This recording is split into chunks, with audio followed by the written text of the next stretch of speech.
Good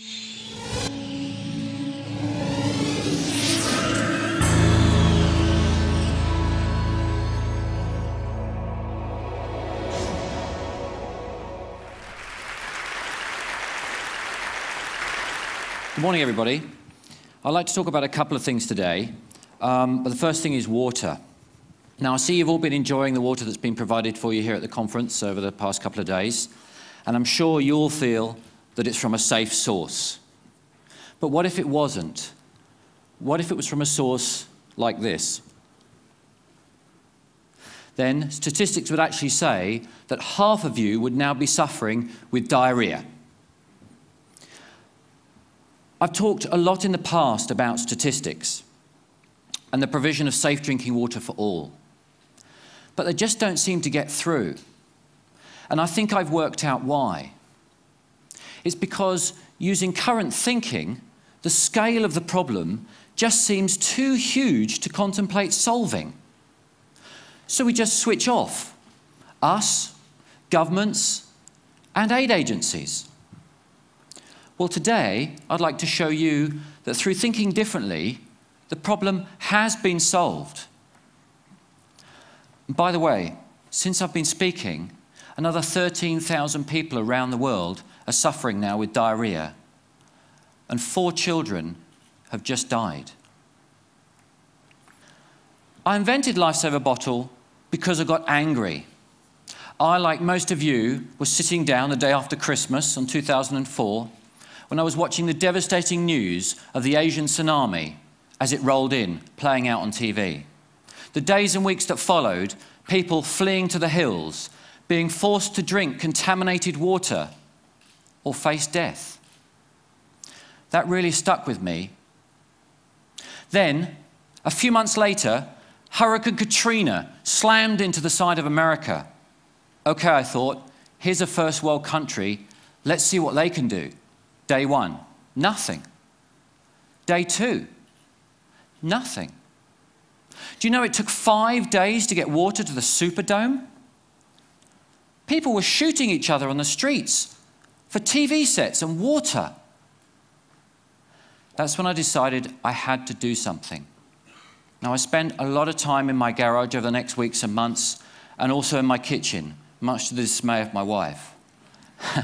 However, after a few failed prototypes, I finally came up with this, the Lifesaver Bottle.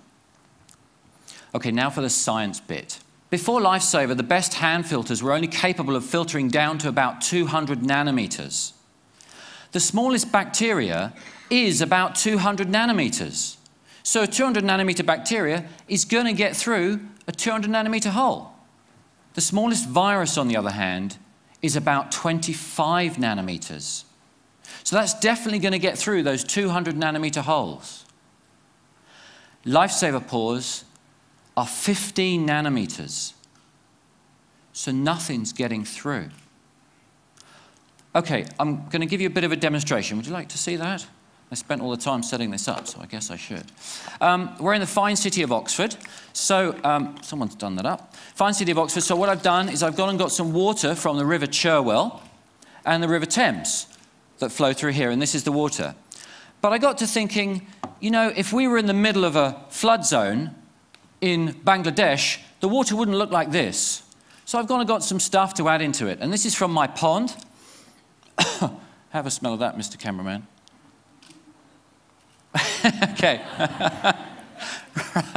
Right, we're just going to pour that in there. Okay, we've got some runoff from a sewage plant farm, so I'm just going to put that in there. Put that in there, there we go. And some other bits and pieces. Chuck that in there. And I've got a little gift here from a friend of mine's rabbit. So we're just going to put that in there as well. Okay. Now, the Lifesaver bottle works really simply. You just scoop the water up. Today I'm going to use a jug just to show you all. Let's get a bit of that poo in there. That's not dirty enough. Let's just stir that up a little bit. Okay, so I'm going to take this really filthy water and put it in here. Do you want a drink yet? Okay, there we go. Replace the top. Give it a few pumps, okay? That's all that's necessary. Now, as soon as I pop the teat, sterile drinking water is going to come out. And I've got to be quick. Okay, ready? There we go. Mind the electrics. That is safe, sterile drinking water. Cheers. There you go, Chris.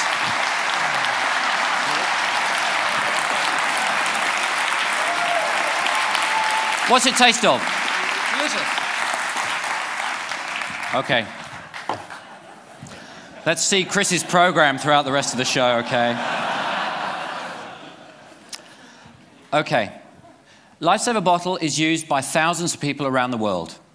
It'll last for 6,000 litres, and when it's expired using fail-safe technology, the system will shut off, protecting the user.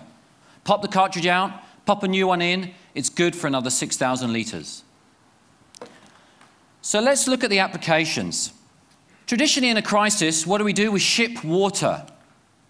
Then, after a few weeks, we set up camps. And people are forced to come into the camps to get their safe drinking water. What happens when 20,000 people congregate in a camp? Diseases spread. More resources are required. The problem just becomes self-perpetuating. But by thinking differently and shipping these, people can stay put. They can make their own sterile drinking water and start to get on with rebuilding their homes and their lives. Now, it doesn't require a natural disaster for this to work. Using the old thinking of national infrastructure and pipework is too expensive. When you run the numbers on the calculator, you run out of noughts. So here's the thinking different bit. Instead of shipping water and using man-made processes to do it, let's use Mother Nature. She's got a fantastic system. She picks the water up from there, desalinates it for free, transports it over there and dumps it onto the mountains, rivers and streams. And where do people live? Near water. All we've got to do is make it sterile. How do we do that? Well, we could use a lifesaver bottle, or we could use one of these. The same technology in a jerry can. This will process 25,000 litres of water. That's good enough for a family of 4 for 3 years. And how much does it cost? About ½ cent a day to run. Thank you. So by thinking differently and processing water at the point of use, mothers and children no longer have to walk 4 hours a day to collect their water. They can get it from a source nearby. So with just $8 billion, we can hit the Millennium Goals target of halving the number of people without access to safe drinking water. To put that into context, the UK government spends about £12 billion a year on foreign aid. But why stop there? With $20 billion, everyone can have access to safe drinking water. So the 3.5 billion people that suffer every year as a result, and the 2 million kids that die every year, will live. Thank you.